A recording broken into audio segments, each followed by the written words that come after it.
एक बात समझने की कोशिश करिए, मेरी स्थिति क्या है। मुझको 1986 में 86 में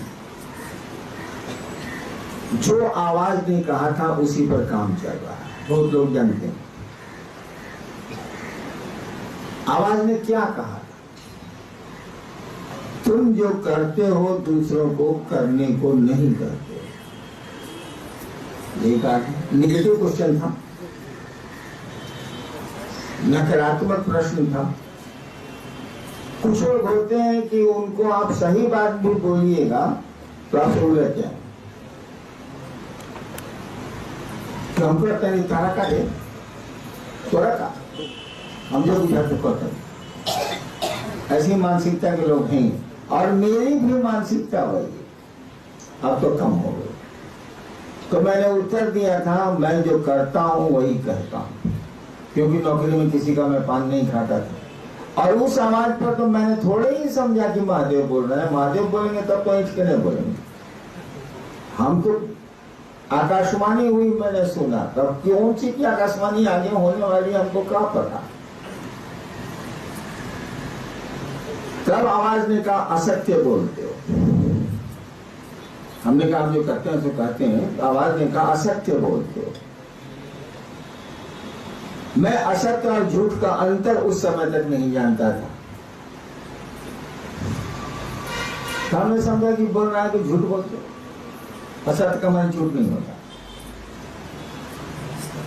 हमने कहा मैं झूठ नहीं बोलता।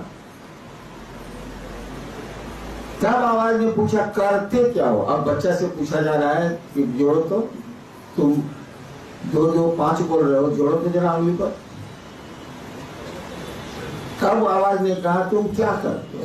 हमने कहा जी मैं शुरू का कैसे बनाता हूं। जो कर रहे थे तो बोले। फिर आवाज ने कहा करने को क्या कहते हो।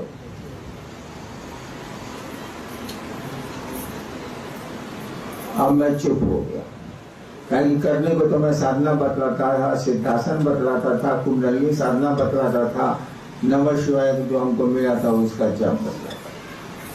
शिवशिष्य बनाने को तो कहता नहीं था। मैं बनाता था शिवशिष्य, लेकिन दूसरों को नहीं कहता। उसको साधना बता के बिला कर।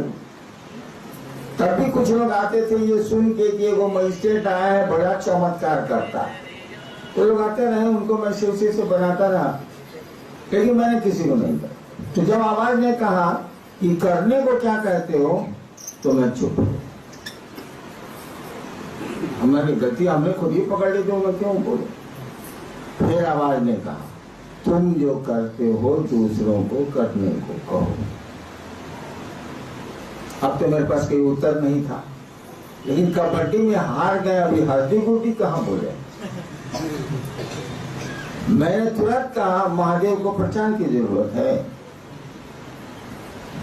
तब उस आवाज ने एक वाक्य कहा जो मैं भूल गया, लेकिन सारी बातें मुझको 1 सेकंड में समझ में आ गई। तो अब मेरा जुरिडिक्शन, मेरा क्षेत्राधिकार आप समझ लीजिए। हम कोई नियम, कोई बात उसी दायरे में कर सकते हैं शिव शिष्यों से कम जितना हमको इंस्ट्रक्शन है। उसके बाद तो मैं नहीं कर सकता। उसके बाद जा सकता हूं मैं, लेकिन तब शिव शिष्यता की कुर्सी छोड़ के जाना हो। बाप के रूप में जा सकता हूँ। महादेव को अगर प्यार करते हैं आप तो उस रूप में जा सकते हैं, लेकिन शिष्य के रूप में तो आपकी सीमा निर्धारित है। जो गुरु ने कहा उसी के भीतर नाचिए आप, उसी के भीतर ना चलिए ना।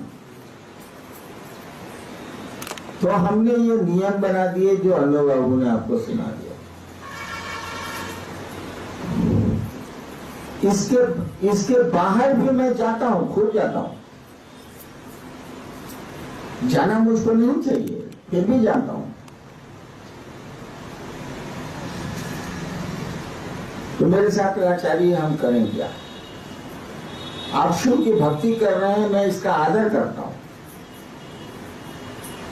लेकिन हमको जितना महादेव ने कहा है उसी के पीछे मैंने आपको इन्हें पुरस्कार दें, क्या डांटते।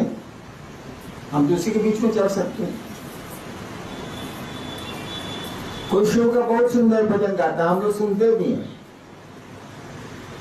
कई बार मैंने ऐसा ऐसा आशीर्वाद दिया है लोगों को, भजन गाने वाले को, कि जो आप लोगों को नहीं मिला, पुराने लोग जानते हैं। तो एरिया से हम बाहर चले गए, लेकिन शिव शिष्यता में तो हम उतना ही पर बोल सकते हैं जितना हमको अधिकार है, उससे ऊपर तो बोल नहीं सकते हैं। इसके ऊपर बोल सकते हैं तो महादेव बोल सकते हैं, या फिर मुझको शिष्यता की कुर्सी छोड़नी पड़ेगी।